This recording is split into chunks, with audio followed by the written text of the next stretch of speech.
नमस्कार, मैं हूं आशीष चित्रांशी और आप देख रहे हैं the news launcher. Hot topic with Hemant Atri. सबसे पहले हेमंत जी को ले आइए, जोड़िए स्क्रीन पर। स्वागत है हेमंत भाई आपका। एक तरफ मिडिल ईस्ट का क्राइसिस और दूसरे तरफ लोकसभा राज्यसभा में बवाल।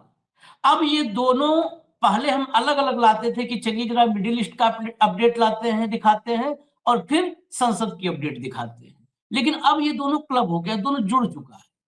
अब मिडिल ईस्ट का संकट और हमारे देश का संकट, ये दोनों अलग नहीं है, जुदा नहीं है। ये मोदी जी की कृपा है कि दोनों को एक साथ कर दिया। मोदी जी वैसे ही कहते हैं वसुधैव कुटुंबकम। तो अगर दुनिया के किसी भी हिस्से में संकट है और वो संकट हमारे पास ना आवे, तो वसुधैव कुटुंबकम का नारा ही फेल हो जाएगा, ये थीम ही हमारा फेल हो जाएगा। पूरी दुनिया में कहीं संकट हो, उसको खींच के अपने घर में लाओ, तब मोदी जी का फॉर्मूला हिट होगा। और वो हो गया है। लेकिन मोदी जी गायब है। हमेशा के संकट के वक्त वो गायब ही होते हैं। संकट के वक्त नहीं नजर आते, सिर्फ सेलिब्रेशन में, इवेंट में नजर आते हैं। आएंगे नजर, आप देखिएगा। जब स्थितियां वर्स्ट हो जाएंगी तो आएंगे, घंटा लेके, ताली लेके, थाली लेके, चम्मच लेके, कटोरी लेके, गिलास लेके आएंगे मोदी जी। बस गैस लेकर नहीं आए, तेल लेकर नहीं आए। इतना आप बिल्कुल विश्वास करिएगा, मोदी जी पर भरोसा रखिए। मोदी जी पर भरोसा रखिए। 50 दिन उन्होंने बहुत पहले कहा था, 50 दिन पूरे नहीं हुए हैं, क्योंकि उनका दिन तुम जियो हजारों साल और एक दिन हो, कैसे देते शुभकामना जन्मदिन वाला। तुम जियो हजारों साल और हर दिन सालों बराबर हो, जो जो होता है उसी टाइप में। अब हम आते हैं मुख्य विषय पर। राहुल गांधी मोदी जी का इंतजार कर रहे हैं संसद में, और राहुल गांधी ही नहीं, 200 से ज्यादा सांसद आज तख्ती लेके, बैनर लेके, पोस्टर लेके संसद के बाहर बैठे थे और कह रहे थे, जैसे कहा, नारा लगा था ना, गो कोरोना गो। आज लग रहा था कम मोदी कम, आओ मोदी आओ, सदन में आओ मोदी, सदन में आओ। तो गो कोरोना गो और कम मोदी कम। लेकिन मोदी जी नहीं आए। आखिरकार राहुल गांधी संसद में सीढ़ियों पर बैठ करके मोदी जी का इंतजार करते नजर आए। ये इंतजार क्यों करना पड़ रहा है, हम आपको कुछ क्लिप्स दिखाएंगे इस देश की महिलाओं की, बुजुर्गों की।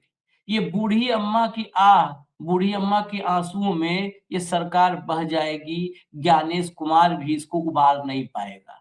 ज्ञानेश कुमार की औकात से बाहर है। बड़े बड़े तैराक डूब जाते हैं आंसुओं में, और ये अब जो है देश के आंसू जो है, ये आंसू आह बनकर मोदी को और मोदी के अहंकार को खत्म कर देंगे।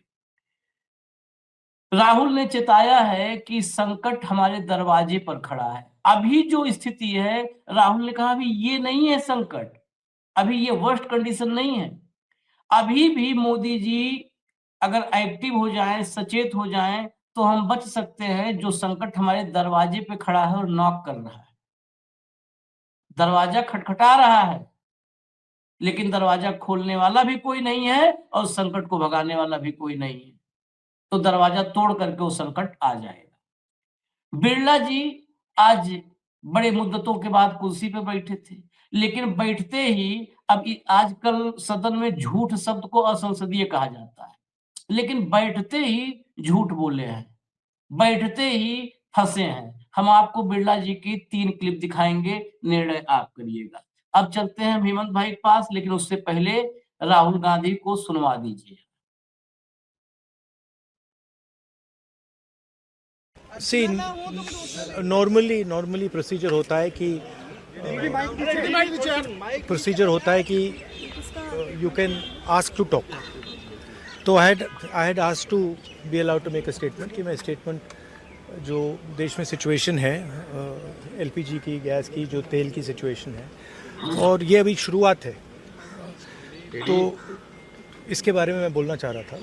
बट कोई नया प्रोसीजर चालू हुआ है कि मंत्री पहले डिसाइड करेगा, फिर मैं बोलूँगा, फिर मंत्री रिप्लाई करेगा।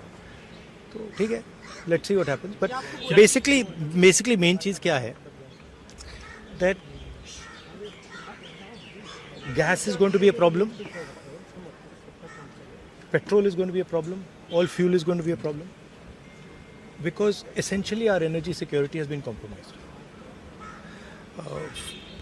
Flawed foreign policy has created this problem. Now, it doesn't matter. अभी क्या करना है? अभी प्रिपेयर करना है. अभी आपके पास थोड़ा सा टाइम है, तो सरकार को, प्रधानमंत्री को एकदम प्रिपरेशन शुरू कर देनी चाहिए, क्योंकि अगर प्रिपरेशन नहीं की तो फिर करोड़ों लोगों का जबरदस्त नुकसान होगा. कह रहे कोविड की जैसे कोविड से निपट लिया था वैसे ही निपट लेंगे. राहुल जी वो कह रहे हैं कि जैसे कोविड से it's a much bigger issue. It's a much bigger issue than oil is being allowed, oil is not being allowed. This war is fundamentally about the current world order. Right? This is a much bigger thing than Iran is allowing us to allow fuel, not allow fuel. We are going into an unstable time. When you go into an unstable time, you have to change your mindset. You cannot have the same mindset, right? So what I'm suggesting to the government is that they now start to think deeply about what are the possibilities and what do we have to do to make sure that हमारे लोगों को नुकसान ना हो. I'm not making any political statement. I'm just saying that I can see that a big problem is coming, right? And सुनिए, और अगर ये ईरान के लेवल पे अभी रिजॉल्व हो जाए तब भी ये प्रॉब्लम नहीं जा रहा है, क्योंकि दुनिया बदल रही है, स्ट्रक्चर बदल रहा है. तो हमें माइंडसेट बदलना है, और अगर हम माइंडसेट नहीं बदलेंगे, क्लैरिटी से काम नहीं करेंगे और हिंदुस्तान की रक्षा, हिंदुस्तान को सेंटर बना के नहीं करेंगे तो प्रॉब्लम होगा. वो तो कह रहे हैं कि ऐसे कोविड के साथ निपट लिए. प्रधानमंत्री ने कल कहा कि ऐसे कोविड से निपट लिए, हम तो इससे भी निपट लेंगे. देखिए आप कुछ भी कह सकते हैं. There is a central problem here and I've been saying the problem is the Prime Minister is not able to function as the Prime Minister of India, and there's a reason for it, right? He's trapped now. Anyway, he still needs to make sure currently that the people of India are protected. He needs to make sure that our energy security is managed by us, that we are taking the decisions about our energy security, right? So that's all I'm saying. I hope the government listens to what I'm saying, because अगर नहीं सुनेगी तो बहुत बुरा नुकसान होने वाला है. We'll see. Now let me make my statement. ये बड़ा डिटेल में राहुल गांधी ने बताया है, और इस संकट में कहा भी उन्होंने कि कोई मैं राजनीतिक बात नहीं कर रहा हूं, और इसमें कहीं कोई राजनीतिक बात नहीं थी. हालांकि भाजपा के लोग तो और भी शरीफ हैं. आज निशिकांत दुबे ने फिर बोला आज हम सुनवाएंगे नहीं, दर्शकों ने कहा नहीं सुनवाओ तो नहीं सुनवाएंगे. बता देते हैं. उन्होंने कहा राहुल गांधी चाहते हैं कि रूस, चीन और अमेरिका तीनों एक साथ भारत पर जो है हमला कर दें तो राहुल गांधी की आत्मा तृप्त हो जाएगी. बात आदमी क्या कह रहा है? कह रहा है कि भैया संकट है, जरा बात कर लो संकट पे. हाँ, अमेरिका चाहते हो तुम हमला कर दे. भाई साहब गैस खत्म हो गई. हाँ, चीन भी चाह रहे हो हमला कर. ये मतलब अद्भुत नॉनसेंस का दौर है, नॉनसेंस का.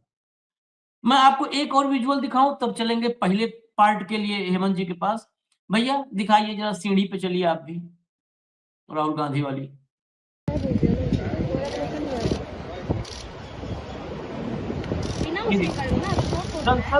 राहुल गांधी ने अभी जब बोला है, जो आपने बाइट सुनी, उसमें क्या कहा कि मैं बोलना चाहता था, मैं बात करना चाहता था, मैं इस संकट के बारे में सरकार को सुझाव, अपने विचार रखना चाहता था, राजनीति करने का कोई मोटिव भी नहीं था, मैं वही बोलना चाहता था.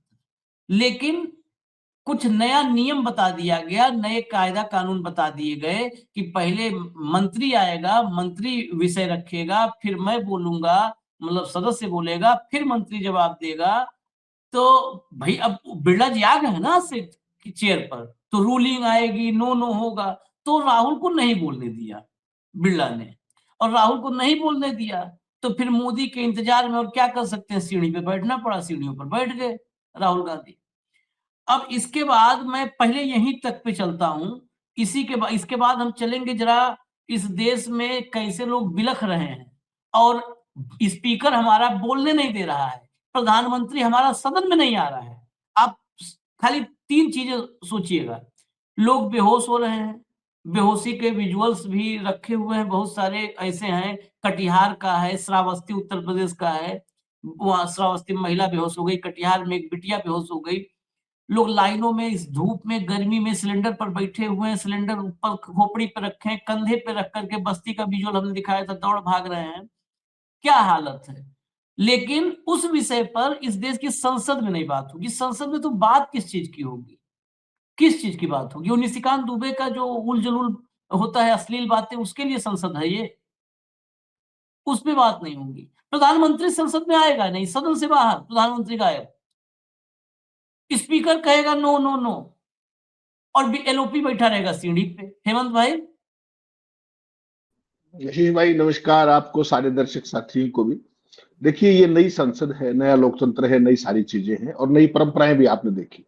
जिस दिन ये हाउस शुरू हुआ आज से 4 दिन पहले आपने ऑब्जर्व की थी एक बात कि उस समय सारे का सारा विपक्ष एक बात कह रहा था कि साहब जो वेस्ट एशिया और मिडिल ईस्ट का संकट है इस पर बात करनी चाहिए तत्काल, क्योंकि ये बहुत बड़ा संकट है।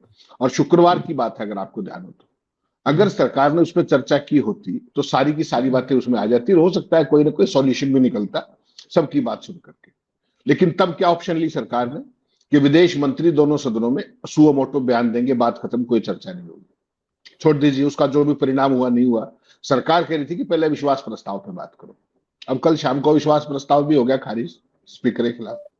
आज सुबह जैसे हाउस शुरू हुआ आशीष भाई, राहुल गांधी ने एक नोटिस दिया, विपक्ष के नेता है वो, उन्होंने कहा कि साहब मैं इस एलपीजी संकट पर, इस ओवरऑल सिचुएशन पर बात करना चाहता हूं। आप जानकर हैरान रह जाएंगे, उनको पता है एक नया रूल आया। नया रूल यह है कि पहले तो मंत्री जी इसको मंजूरी देंगे। ठीक, ये नई संसद है ना, तो नया रूल आया। ये कहां से आया मुझे नहीं पता, आप ढूंढ लीजिएगा, आप विद्वान आदमी, आप रिसर्च भी करते हैं कि पहले मंत्री बयान देंगे उसके बाद विपक्ष का नेता अपनी बात कह सकता है। कभी सुना था आपने मंत्री पहले जवाब देता है या बाद में जवाब देता है? राहुल गांधी इस चर्चा को इनिशिएट कर सकते थे फॉर शॉर्ट टर्म ड्यूरेशन, उसके बाद जो भी प्रोसेस है वो सारी चीज बात कर लेते, क्या समस्या है? और अगर कोई सरकार डेमोक्रेटिक उसमें बात करने वाली बात होती तो इसमें सबसे पहले काम क्या होना चाहिए था कि आइडियली बता रहा हूं मैं, जो लोकतंत्र के मायने और रूह थी, कि शुक्रवार को हाउस शुरू हो रहा था, वीरवार को प्रधानमंत्री खुद एक ऑल पार्टी मीटिंग बुलाते खुद, और पूरी दुनिया में जो स्थिति चल रही है वेस्ट एशिया और मिडिल ईस्ट के कारण उस पर एक चर्चा करते, एक आम सहमति बढ़ाते और फिर संसद के जरिए पूरे देश को एक कॉन्फिडेंस में लेने की प्रक्रिया होती है। लेकिन मोदी जी ने ना तो आज तक ये काम किया, चाइना से लेकर के तमाम मुद्दे आए, आज तक मोदी जी कभी किसी चर्चा में आए नहीं ऑल पार्टी मीटिंग में, और आए तो क्या बोले कि ना कोई आया है ना कोई गुस्सा है। अब जो ये स्थिति है, ये अभी आपको बिल्कुल शुरुआती स्थिति दिख रही है। पूरे देश में स्थिति है हाहाकार की, होटल्स की आपने देखी, तमाम जगह की देखी। ये एक बिल्डअप है और सरकार किस काम में लगी हुई आपको पता है आज सुबह से, कि ईरान ने भारतीय जहाजों को तेल लाने के लिए हार्मुज से अनुमति दे दी। किसने बताया? ये संसद चल रही है, ये बताया सूत्रों ने। जितने सूत्रों ने बताया, प्रधानमंत्री की तरफ से एक ट्वीट आ सकता था, पेट्रोलियम मंत्री की तरफ से आ सकता था, विदेश मंत्री ने ईरान के विदेश मंत्री से बात की थी, उनकी तरफ से आ सकता था, भारत की पीआईबी की तरफ से आ सकता था। सूत्र क्या करेगा इसमें? क्यों? क्योंकि आपके पास सब्सटेंशियल कुछ है नहीं, आप केवल डाइवर्ट करना चाहते हो, लोगों को मूर्ख बना के भटकाना चाहते हो, शेयर मार्केट को उस पर रखना चाहते हो। जैसे ही ये बात आई कि नहीं हुआ ऐसा कुछ भी ऑफिशियल, आपने शेयर मार्केट का हाल फिर देख लिया होगा 2 घंटे बाद, अभी देख लीजिए क्या है, डाउन चली गई फिर 1000 पॉइंट। तो इस पूरी गवर्नेंस प्रणाली का आशीष भाई मजाक बना के रख दिया है और इस देश को समझ लिया है मूर्ख। क्यों? उनके पास एक बहुत बड़ी ताकत है जिसका अंदाजा आपको है, मुझे नहीं, और वो ताकत है पोमेरियन मीडिया। 1 मिनट के अंदर खबर चला दी कि ईरान ने अनुमति दे दी, ईरान के अंदर से ही हो गया। किसने दे दी? सारे सूत्र एक टाइम में सारे अखबारों को बताते हैं, एक टाइम में सारे चैनलों को बताते हैं। उनकी पुष्टि करने वाला पूरी भाजपा में कोई नहीं है। हाउस है, सब सारे नेता वहीं घूम रहे हैं, बीजेपी के सारे मंत्री वहीं घूम रहे हैं, प्रधानमंत्री ट्वीट करने के बड़े शौकीन हैं। वो सारा काम नहीं किया। काम पता है क्या किया है? यूएन के अंदर एक प्रस्ताव गया है 128 देशों को, उसमें प्रस्ताव में भारत शामिल है और उसमें यह कहा गया है कि ईरान ने जो हमले किए ना बाकी देशों पर, पड़ोसियों पर, वो गलत। सोचिएगा, जो अमेरिका और इजराइल ने हमला किया, जो खामनेई की एक आतंकवादी घटना की तरह मार दिया उनको, उस पर भारत नहीं बोला। ईरान जो अपनी आत्मरक्षा में जो कार्रवाई कर रहा है, उसको ये कह रहे हैं गलत, इसको रोका जाना चाहिए। ये है भारत की विदेश नीति। और फिर आप उम्मीद क्या कर रहे हो कि बागची आपके जहाज छोड़ करके जाएगा हारमून से निकाल करके, एस्कॉर्ट भी करेगा? कल्पना कीजिए, ऐसा गवर्नेंस का दिवाला, ऐसा विजन का दिवाला कब हो सकता है जो राहुल गांधी ने इशारा किया आखिर में। पहले राजनीतिक बात नहीं की उन्होंने, पहले काम की बात की। इस गवर्नेंस का दिवाला केवल एक व्यवस्था पीट सकती है, जो व्यवस्था कंप्रोमाइज्ड हो, जो सरेंडर्ड व्यवस्था हो, जो ट्रैप्ड व्यवस्था हो, और जिसका टॉप ही ट्रैप्ड हो, उसके बाद नीचे क्या होगा वो आपको दिख रहा है। 40 पैसे रुपया मजबूत हो गया, सारी दुनिया में खबर फैला दी। भाई साहब 58 आए थे, आप आज 92 रुपए है, वो कभी खबर देखी आपने कहीं? ये पॉपुलर मीडिया का हाल है। राहुल गांधी जब बात कर रहे थे, आपने देखा कितनी बार उनको भटकाने की कोशिश की मुद्दे से, कि वो तेल पे बात ना करे, वो एलपीजी पे बात ना करे, संकट पे बात ना करे, वो नॉनसेंस पे बात करे। 3 दिन पहले आपने वो देखा था, आप सर पीट लेंगे अपना, प्रियंका गांधी से पूछ रहे सवाल कि राहुल गांधी छोटा पजामा क्यों पहनते, मीडिया पूछ रहा है संसद परिसर के अंदर, छोटा पजामा क्यों पहनते। एक बार मोदी से पूछा हो ना, एक बार जाकर के किसी भाजपाई से पूछ के देख लो। यहां ला करके खड़ा कर दिया आपने। छोटे पजामे का मतलब समझते हो क्या? यहां ये नैरेटिव कहां से मिलता है यार? हमने भी वहां पे बहुत साल तक रिपोर्टिंग की, दशकों तक की। हमने तो कभी इस तरह की नॉनसेंस ना पक्ष से की ना विपक्ष से की। यार क्यों करनी चाहिए? संसद जब चल रही हो तो इतने मुद्दे होते हैं आशीष भाई, आप सुबह से शाम तक सैकड़ों सवाल पूछ लो, और आप यहां पजामे पे आके खड़े हो गए हो। तो आज जो इस तरीके से राहुल को फिर भटकाने की कोशिश की गई, ये एक बाकायदा नैरेटिव बिल्डअप करने की कोशिश की जाती है कि सरकार को कोई निशाने बना ले। और वो आजकल इस मामले में पारंगत हो गए। चलते चलते क्या कहेंगे कि ट्रैप रिजीम है ये, और इसमें मोदी जी को भारत के हितों की प्रोटेक्शन करनी चाहिए। भाई साहब, जब मैं ट्रैप ढूंढ तो कैसे वो करूंगा? मैं तो उनकी प्रति वो करूंगा या अपनी करूंगा? आज की तारीख में मोदी सरकार का कोई कदम, एक भी कदम आपको लगता है कि सबसे स्मूथ उठाया गया है? सब कुछ dictation, one and all dictations are coming from America. आप कब से गिनना शुरू कर दीजिए, कब से? अगर मैं गिनवाऊंगा तो बहुत देर हो जाएगी। बहुत ब्रीफ में चल पड़िए। शुरुआत हुई थी ऑपरेशन सिंदूर के समापन से, उसके बाद ईरान से तेल नहीं लोगे, रूस से तेल नहीं लोगे, चबहार पे नहीं जाओगे, ट्रेड डील ये होगी, हम ये करेंगे, $500 बिलियन का सामान खरीदोगे, आपको अब चाइना वाली गलती नहीं करेंगे 20 साल पहले जो हमने की थी, आपको अपना कंपटीटर नहीं बनने देंगे। ये भारत के अंदर और भारत के बाहर, ये है भारत की शासन नीति।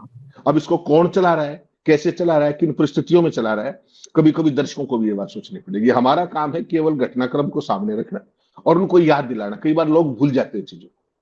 आज जो परिस्थितियां आशीष भाई, ये एक दिन में नहीं बनी है, माफ कीजिए, ये over a period of time बनी है। और इनकी शुरुआत 2014 में जब सरकार आई और जब हरदीप पुरी जैसे लोग एप्स्टीन की संपर्क में आए, इसका जेनेसिस वहां से है। और वो एप्स्टीन चलते चलते 2018 तक पहुंचा वो, जिसकी परिणति पहली इजराइल यात्रा के दौरान हुई। वहां पर आप पेगासस लेकर के आए, फिर आपका पेगासस का बांडा फूट गया। भारत में तो आपने मैनेज कर लिया, लेकिन वो सारे भूत आज आपके कंधे पर बेताल की तरह। ये ध्यान रखिएगा, ये सारा ट्रैप 2 दिन में नहीं बिछा, ये 2014 से शुरू हुआ था। आज तो उसके प्रतिफल मिल रहा है आपको। जो जो कारनामे हुए हैं इस दौरान में, उन सारों का नेट रिजल्ट है ये कुल जमा जो आज आप फेस कर रहे हैं। ये तो आशीष भाई पोमेरियन मीडिया है यहाँ पर। नहीं तो 2 घंटे ये सरकार, मतलब इसकी पोजीशन टेनेबल नहीं रहेगी। 2 घंटे जैसी जैसी चीजें बाहर आ रही हैं, आप सोच करके हैरान रह जाएंगे कि हो क्या रहा है देश के अंदर।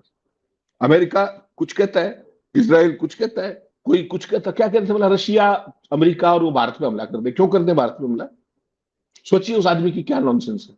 वो आज भी भय बेच रहा है, आज भी भ्रम बेच रहा है। क्यों? क्योंकि उसके पास सवालों के जवाब नहीं है।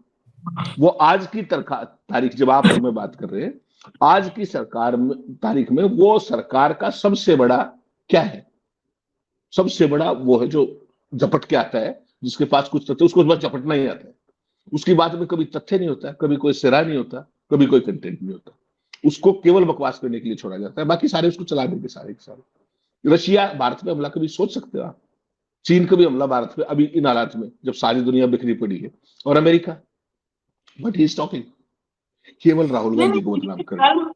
अगर वो हमला कर देते हैं तो उसमें जिम्मेदार कौन है? राहुल गांधी बुलाया है, इनके कर्म वैसे होंगे अगर ऐसा होगा तो। इससे नाकाम, इससे निकम्मी सरकार आज तक मैं कह रहा हूं ना, अभी भी नहीं चेत रहे हैं। वो ऐसी जगह खड़ा कर देंगे कि आने वाली 7 पीढ़ियां नहीं उबार पाएंगे देश को। ये जहां लेके जा रहे हैं, इस देश में दुनिया का इकलौता देश है इतने बड़े संकट में जहां पर संवाद नहीं हो रहा है, जहां सरकार संवाद नहीं कर रही है। आपको हमने कार्यक्रम में इसके पहले बताया था, बीपीसीएल जो डीलर है ना, एजेंसी वाले डीलर्स, उनको धमका रही है, उनको नोटिस उनको जा रहा है 12 कितने 20 पन्ने का वो जा रहा है कि सोशल मीडिया गाइडलाइन है कि आप कहीं बाहर बोलोगे नहीं।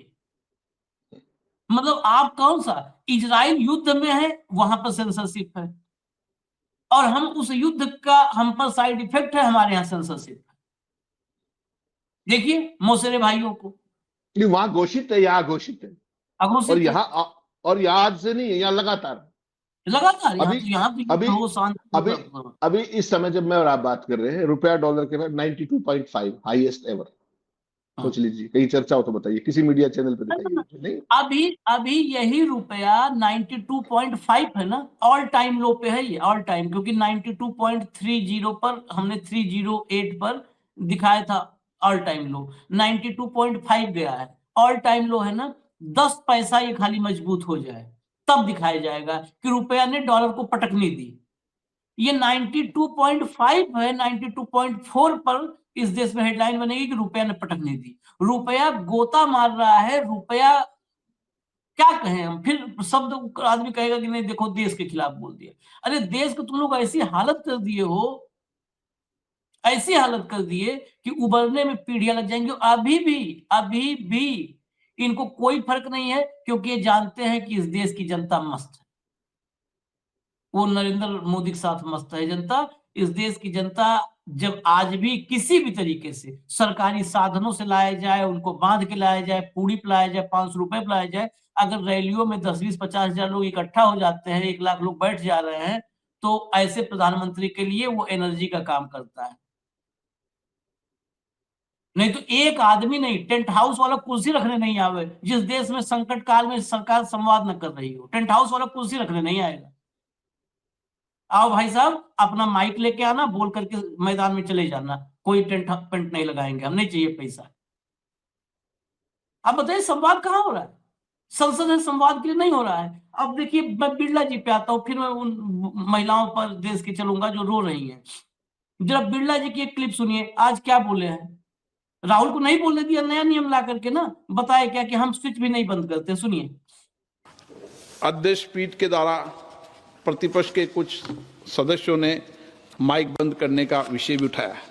इस बारे में मैं पहले भी स्पष्ट कर चुका हूं, आसन के पास कभी भी माइक ऑफ या ऑन करने का बटन नहीं होता है। प्रतिपक्ष के माननीय सदस्य भी आप पीछे शैलजा से पूछ लो, प्रतिपक्ष के माननीय सदस्य भी इस पीठासीन अधिकारी के रूप में जब वो कार्य करते हैं तो उनको भी ये भली भांति पता है। सदन में ये व्यवस्था है, जिस माननीय सदस्य को बोलने की अनुमति दी जाती है वही माननीय सदस्य उसका ही माइक ऑन होता है। देखिए ये बताने के लिए भी पढ़ के बताना पड़ रहा है, ये भी कि माइक बटन। अब सुनिए जरा, एक 2 विंडो है, चला दीजिए और तारीख देख लीजिएगा आप लोग। चलाइए भैया, किसको माने हम? माइक जब ही चालू होगा जब माननीय अध्यक्ष उसकी अनुमति देगा, बिना अध्यक्ष के माइक चालू नहीं हो सकता। आसन के पास कभी भी माइक ऑफ या ऑन करने का बटन नहीं होता है। माइक जब ही चालू होगा जब माननीय अध्यक्ष उसकी अनुमति देगा, बिना अध्यक्ष के माइक चालू नहीं हो सकता। आसन के पास कभी भी माइक ऑफ या ऑन करने का बटन नहीं होता है। एक बार और सुनाइए, एक बार और सुनाइए। देखिए ये कैसे चल रहा है, कितना भोंडा प्रदर्शन है इस लोकतंत्र में। झूठ शब्द संसद में असंसदीय है, लेकिन झूठ का भोंडा प्रदर्शन हो रहा है। ये चलाइए फिर। माइक जब ही चालू होगा जब माननीय अध्यक्ष उसकी अनुमति देगा, बिना अध्यक्ष के माइक चालू नहीं हो सकता। आसन के पास कभी भी माइक ऑफ या ऑन करने का बटन नहीं होता है। देखिए कैसे खिलते हैं। एक तरफ कह रहे हैं कि माइक तभी चालू होगा जब माननीय स्पीकर आदेश देगा, एक तरफ स्पीकर के पास बटन नहीं होता। बेसिकली क्या है, दोनों में खेल क्या है, बटन तो वास्तव में नहीं होता है, वो ऑपरेटर थोड़ा है स्पीकर, लेकिन किसके इशारे पर बंद होता है वो साफ उन्होंने कर दिया। वो पहले जो विंडो में पहली बाइट थी साफ कर दिया कि बिना स्पीकर के आदेश के माइक चालू बंद नहीं होगा, और झूठ बोल रहे हैं। लेकिन इस विषय से आगे चलते हैं, इस विषय पे राहुल को बोलने नहीं दिया। लेकिन मुख्य मुद्दा क्या है, क्यों चर्चा होनी चाहिए, क्यों संवाद होना चाहिए? एक बार आशीष भाई छोटा सा, कल आपने एक चीज देखी थी जब नारे लग रहे थे नरेंद्र सरेंडर अविश्वास प्रस्ताव के दौरान, कल दिन उस समय आपको पता है कैमरा कहां पे था? नारे लगा रहे थे सारे सांसद विपक्ष के, वो पूरा वीडियो आपने कल, और वो कैमरा कहां पे था? चेयर के ऊपर, चेयर पे। ये हालत कर दी है इन्होंने। बेसिकली सही बात है कि प्रोडक्शन यूनिट अलग होती है संसद के अंदर, वहां सामने अलग से एक वो होता है पूरे का पूरा चेंबर, लेकिन उनको ये ब्रीफिंग है कि विपक्ष जब आक्रामक हो तो नहीं दिखाना है उनकी कोई बात, कैमरे उन पे नहीं जाने चाहिए। बोल रहे होते हैं आशीष चित्रांशी और कैमरे पे होता है हेमंत अत्री, बोल रहा होता हूं मैं, कैमरे पे होते हैं आप। ये पूरी परिस्थिति इससे पहले कभी नहीं देखी गई थी संसद के अंदर। जहां एक्शन है वहां कैमरा है, हमेशा से यही होता है। ये पहला अवसर है कि जब सरकार को कोई भी असुविधाजनक बात हाउस के अंदर हो रही हो तो कैमरे को कहां ले जाओ? चेयर के ऊपर सीधा, या सत्ता पक्ष के ऊपर। कभी भी देखिएगा जब राहुल गांधी बोल रहे हैं या कोई विपक्ष का बड़ा लीडर बोल रहा है तो कैमरा कहां पे होगा? सत्ता पक्ष के कैमरों पे। और जब तक कोई सत्ता पक्ष का मंत्री या प्रधानमंत्री या कोई भी बोल रहा है तो मजाल है कि कैमरा एक सेकंड के लिए भी विपक्ष पे चला जाए। आप ये भी नहीं ढूंढ पाएंगे कि विपक्ष में कौन कौन बैठा हुआ है इस हाउस में। तो मजाक बना के रखा हुआ है पूरे प्रोडक्शन के, पूरी जो यूनिट है दूरदर्शन की, और सबको पहले ब्रीफिंग है डूज एंड डोंट्स की, क्या दिखाना है और क्या नहीं दिखाना है। कोई कुछ भी कहता रहे, हकीकत ये है complete command and control chair और सरकार की उसमें गिरफ्त में है, और उसी के हिसाब से प्रोडक्शन टीम को बाकायदा स्टैंडिंग इंस्ट्रक्शंस दी गई हैं जो लगातार 12 साल से देश देख रहा है। चलिए आगे बढ़ते हैं। ये बेसिकली जो बात बटन और स्विच का है ना, ये ऐसे देश को गुमराह कर रहे हैं। हम लोग टीवी के, हम तो जिंदगी टीवी में गुजारे, टीवी का आदमी है। ये जो कह रहा प्रोडक्शन टीम हेमंत भाई, एक पीसीआर होता है, वहां भी पीसीआर, जहां पर भी आपका 4 कैमरा, 8 कैमरा, 10 कैमरा, 20 कैमरा का सेटअप होगा, वहां पीसीआर होगा। वो पीसीआर का मतलब होता है प्रोडक्शन कंट्रोल रूम, पीसीआर। वहां पर पीसीआर में पैनल पे आदमी होता है, स्विचिंग पे होता है, जो सारे कैमरों को स्विच करता है। जो अभी कह रहे थे ना कि शोर कर रहे थे सांसद विपक्ष के और कैमरा उधर था, स्विच करते हैं कौन सा कैमरा, कैम 1, कैम 2, जहां पर भी मल्टी कैम प्रोडक्शन होता है वहां पर एक पीछे से कमांड दिया जाता है, कैम 2 टेक, कैम 2, वो कैमरा कैम 2 पे जो आ रहा होगा वो टेक कर लेगा। तो वो इंस्ट्रक्शन दिया हुआ है जहां पर स्पीकर और जहां पे इतने इस देश की महत्वपूर्ण संवैधानिक संस्थाएं वो नतमस्तक हैं, महत्वपूर्ण संवैधानिक संस्थाएं वो नतमस्तक क्या है, लेटी हुई हैं। वहां पर वो पीसीआर में प्रोडक्शन वाला और जो है स्विचिंग वाला, उसको कोई संकेत देने की जरूरत है? उसको कुछ बताने की जरूरत है? और होगा भी तो टॉकबैक पे मैसेज जाता है। हम लोग न्यूज चैनल में रहे, जैसे किसी को हुआ कि भाई कोई उल जलूल बार बार इंटरप्ट कर रहा है, डिबेट डिस्टर्ब कर रहा है, तो कहते थे इसका माइक, टॉकबैक पर कमांड देता था, माइक बंद करो, इसकी आवाज बंद कर दो, इसको हटा दो कैमरे से। तो टॉकबैक पर चला जाता होगा कमांड कि भाई हटाओ, ये विपक्ष वाले हटा दो। खैर, जरा सुनिए इस देश में असली पीड़ा क्या है, असली पीड़ा सुनिए। राजनीति से थोड़ा अलग हटिए, तब राजनीति समझ में आएगी। चलाइए जरा, सुनिए हेमंत भाई। हाँ तो वही देखो, जैसे जो गैस मिल ही नहीं रही है, ब्लैक में भी नहीं दे रहे थे कल। देखो 2 दिन से तो खाना भी नहीं बना था बेटा, किसी पड़ोसी के घर का चाय बना ली। एक दिन तो खाना बिल्कुल भी ना बना था सुबह को। फिर जो लड़की आई थी, फिर पड़ोसी के यहाँ रोटी खा ली, रोटी बना कर लेके आई थी। पहले नोटबंदी में लाइन है, अभी सिलेंडर में लाइन है। सबने तो जब तक मोदी सरकार की लाइन ही लाइन देखी। किसके पास जाऊं? किसके घर में रोटी बनाओ? भैया हो गया तभी सिलेंडर नहीं मिल रहा। और मोदी को वोट दिया जाए। वो खुद लगे इस लाइन में, मोदी जी खड़े होके देखे तो पता चले हमारी फीलिंग क्या। सरकार बेटा झूठा है, सरकार कुछ नहीं कर रहा। ये देखिए भावुक हो रही हैं, आप रो रही हैं, तो ये हालात हैं। देखिए आपको टीवी पर और मीडिया में ये बताया जा रहा है कि गैस सिलेंडर की कोई किल्लत नहीं है, और ये बूढ़ी माता जी हैं जो ये रोने को मजबूर हो गई हैं लाइन में लगकर। आप परेशान मत होइए, मिल जाएगा गैस। तो खाना कैसे खा रही हैं, कैसे चल रहा है सब? होटल से ला रही हैं। ये सरकार कैसा है जो हमें मार डाल सकता है। सरकार तो कह रही कोई दिक्कत नहीं है। हमें पूरी दिक्कत है। हमें हमारे सामने क्या हुआ बेटा उसे, हम उससे बोलेंगे, हम पूरी परेशानी में, कोई हमारे करने वाला नहीं, कोई हमारी इकली बुढ़ी है, उन्हें क्या अकेली घर में कोई परिवार का और नहीं है ना। तो ये देखिए परिवार की अकेली सदस्य, क्या नाम है आपका? सावित्री जी। ये देखिए ये देश की असली सच्चाई है जो आपसे छिपाई जा रही है। जब लोग घंटों लाइनों में खड़े हों भूखे प्यासे, 6 दिनों से सिलेंडर ना मिल रहा हो तो आंखों से आंसू आ ही जाते हैं। ये हालात हैं इनके, और आज खाने के लिए इनको भूखे मरना पड़ रहा है और इनको गैस सिलेंडर नहीं मिल पा रहा है। ये हालात अभी मौजूदा समय में देश में है और सरकार कह रही है कि सब कुछ चंगा है, देश में कोई दिक्कत नहीं है। ये जो आखिर में थी अम्मा, क्या कहें, जब ये रिपोर्टर ने कहा कि सरकार तो कह रही है कि सब ठीक है, तो क्या कहा, बेटा हमारे सामने कहवाओ, हमारे सामने कहवाओ, हम बताएं। यही बात है, यही सदन के लिए मैं उस पूरे में एक ही लाइन कि हमारे सामने कहवाओ। सामने नहीं कहेगा। ये 56 इंच की छाती में इतना डरपोक, इतना कमजोर व्यक्ति है, ये सामने नहीं कहेगा।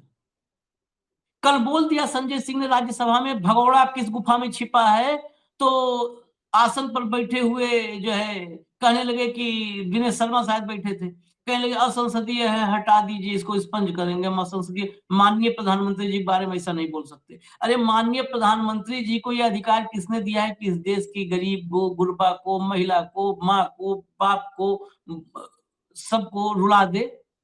किसके लिए चुना है रुला दे? चंद अंधभक्त जो है, जाहिल अंधभक्त जिनको अपने माता पिता कदर नहीं है, उनके भरोसे। हेमंत भाई नहीं बहुत मैं एक ही कहता हूं, ये जो कहा ना कि मेरे सामने कहवाओ, ये मेरे सामने कहवाओ किसी के भी सामने कहवाने के लिए इस देश की का एक ही प्लेटफॉर्म है, वो संसद है। जब संसद में कहता है और बोलता है नेता, तो ये माना जाता है कि वो देश के हर नागरिक के सामने बोल रहा है, ये इस अम्मा के सामने बोल रहा है।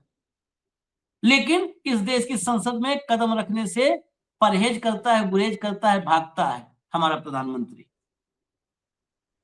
नहीं, इसमें तो आज देखिए ना, आज तक मैं तो वही कह रहा हूँ आशीष भाई कि कोई भी रेलेवेंट टॉपिक जो इस देश में समसामयिक टॉपिक रहा है 2014 से लेकर के आज तक, कभी भी प्रधानमंत्री जी को आपने उस पर रिएक्ट करते हुए देखा हो with that seriousness that it deserves, he never does it. कल केरला के अंदर थे, वहां क्या बताया, आज वो आपके मीडिया वाले भाई भी वहां पूछ रहे थे कि उन्होंने तो कह दिया है, राहुल से पूछ रहे हैं कि उन्होंने तो कह दिया है, जैसे कोविड को फेस किया था वैसे कोविड में तो सत्यानाश किया था आपने, यहां भी वही करेंगे क्या? ये नहीं बता रहा कि कोविड वाली दुर्गति होगी। मीडिया को क्या पूछना चाहिए कि कोविड के मिसमैनेजमेंट से कुछ नहीं सीखा और सरकार अब भी उसी रास्ते पे, वो नहीं कह रहा। वो क्या कह रहा है कि प्रधानमंत्री जी ने कल कह दिया जैसे कोविड को हमने सक्सेसफुली किया। क्या था सक्सेसफुल कोविड के अंदर? पूरी दुनिया के अंदर कोई सबसे खतरनाक मिसमैनेजमेंट था कोविड में, तो भारत में था, जो ऑक्सीजन की सिलेंडर तक नहीं थे। लेकिन कोई सवाल पूछने वाला कहाँ है? कोई सवाल पूछने वाला नहीं। सुप्रीम कोर्ट ने कहा था कि कोविड के जो पीड़ित थे उनको कम से कम 50,000 रुपये मुआवजा दो। कब की बात है ये? आज तक पूरे देश में किसी को चवन नहीं मिली हो तो वो किसकी परवाह करें आशीष भाई? क्यों करें? आप तो इस बूढ़ी अम्मा की बात कर रहे हो। सिलेंडर भाई साहब 900 रुपए का सिलेंडर 1800 रुपए में नहीं मिल रहा है। मैंने स्क्रीनशॉट भेजा है आपको, लोग वो मार रहे हैं।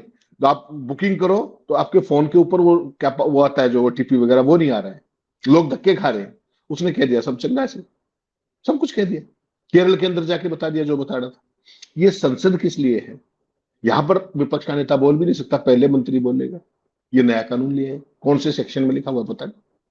चर्चा शुरू करनी कोई भी कर सकता है, मंत्री की अनुमति की जरूरत पड़ेगी। हुई मंत्री, हमने तो ये पढ़ा था कि चेयर की अनुमति होती है, मंत्री की अनुमति का क्या मतलब? कुल मिलाकर वेर इज योर विदेश मंत्री, where is your petroleum minister, बताइए आप। और मेरी बात लिख लीजिए आप, ये सरकार इतनी कायर भी है, ये मामला ऐसा आशीष भाई जो आपने आज छेड़ा ना, ये लिख के रख लीजिए आपके, कुछ ही घंटों की बात है, इस पे चर्चा करनी पड़ेगी इनको। You take it from me. जो आज राहुल गांधी ने जो बात कही है और वो मोमेंटम बन गया है एलपीजी वगैरह का, इनको बात करनी पड़ेगी इस पे संसद के अंदर। प्रधानमंत्री जवाब नहीं देंगे अलग बात है, लेकिन ये पेट्रोलियम मंत्री है जो ये और है जितने भी, जवाब तो देना पड़ेगा इस बात का, ये मान करके चलिए। एक बात मुझसे भी आप तय करके, मतलब मैं भी अपनी तरफ से एक बात बोली दूं दावे के साथ चर्चा करवानी पड़ेगी, मैं मानता हूं, लेकिन उस चर्चा कोई सार्थकता नहीं होगी। उस चर्चा में भारतीय जनता पार्टी से रविशंकर, निशिकांत, गिरिराज जैसे लोग खड़े होंगे और बोलेंगे हमने गैस आपके घर में पहुंचवाया। याद कीजिए कांग्रेस की सरकार में गैस के लिए बुकिंग करवानी पड़ती थी 20 दिन लंबा। याद कीजिए नेहरू के समय में। अरे फिर ये चले जाएंगे, इनको कोई मतलब नहीं है। और बहुत सारे इस देश के बहुत सारे लोग कहेंगे हाँ याद कीजिए। अरे भाई ये दुनिया कहाँ कैसे कब पहुंची और कैसे उसको कौन लोग लेके गए, किन लोगों ने उस दुनिया को वहां तक पहुंचाया है, कैसे कैसे 91 में मनमोहन सिंह ने उदारीकरण शुरू किया और वो डे बाय डे ये ऑटो मोड में जो भारत चल रहा था उसका ऑटोमेटिक सिस्टम फेल कर दिया है मोदी ने। मैं ये कहता हूँ ऑटो मोड में चल रहा था इस देश में। अगर बिल्कुल निकम्मा प्रधानमंत्री होता, बस निगेटिव नहीं होता, विध्वंसक नहीं होता, सृजनात्मक ना होता, वो विध्वंसक ना होता, तो भी ऑटो मोड में भारत आगे बढ़ता। लेकिन मामला गड़बड़ ऐसा हो गया कि न्यूट्रल मतलब एक अगर निकम्मा भी होता तो भी चलता, लेकिन आया ऐसे जो ग्राफ को कहा हम पलट देंगे, दिशा बदल देंगे, हम दशा बदल देंगे, हम उल्टा लेके चलेंगे। ये दिक्कत हुई है। तो आप देखिएगा चर्चा होगी, लेकिन उस चर्चा की सार्थकता पर मुझे मतलब 100% यकीन है कि वो 0 सार्थक होगा। उसमें सिर्फ और सिर्फ छीटाकशी होगी, लांछन लगाए जाएंगे, गाली गलौज किया जाएगा, यही होगा बस।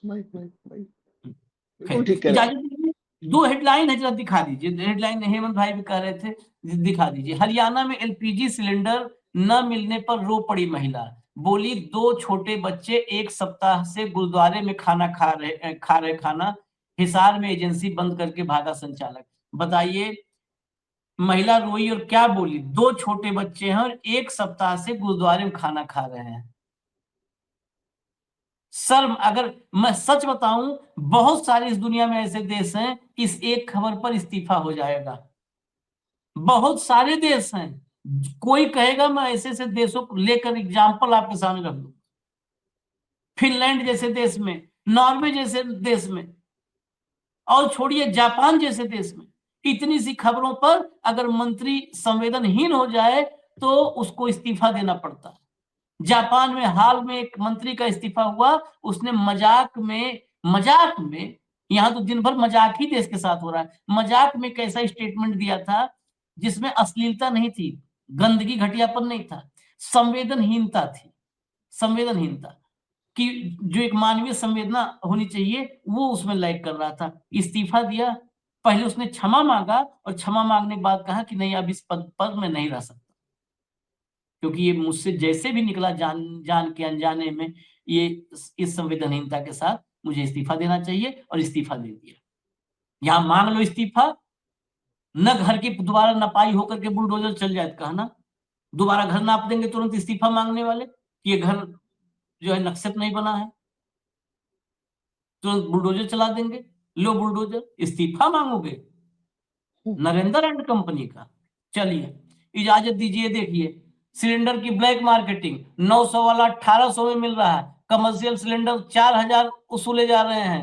उत्तराखंड में मेन्यू से 70% फूड आइटम गायब हैं, और उत्तराखंड का मुख्यमंत्री पुष्कर सिंह धामी कह रहा है कि उत्तराखंड में सब चंगासी, उत्तराखंड में कोई दिक्कत नहीं है। ये सब जो लिख दिया इस दौर में भी जो ये लिख रहा है, इससे बड़ी सच्चाई कोई सबूत नहीं हो सकता। इस दौर में जिसने इतना लिख दिया, आप मान लीजिए हेल्थ प्रूफ वो सच है। इस दौर में अगर ये इतना भी लिख रहा है कोई, तो अखबार पोर्टल वाला। इजाजत दीजिए, हम फिर आते हैं, अभी खबरें बहुत है, फिर हम आ रहे हैं थोड़ी देर में हेमंत भाई के साथ। धन्यवाद हेमंत भाई, नमस्कार।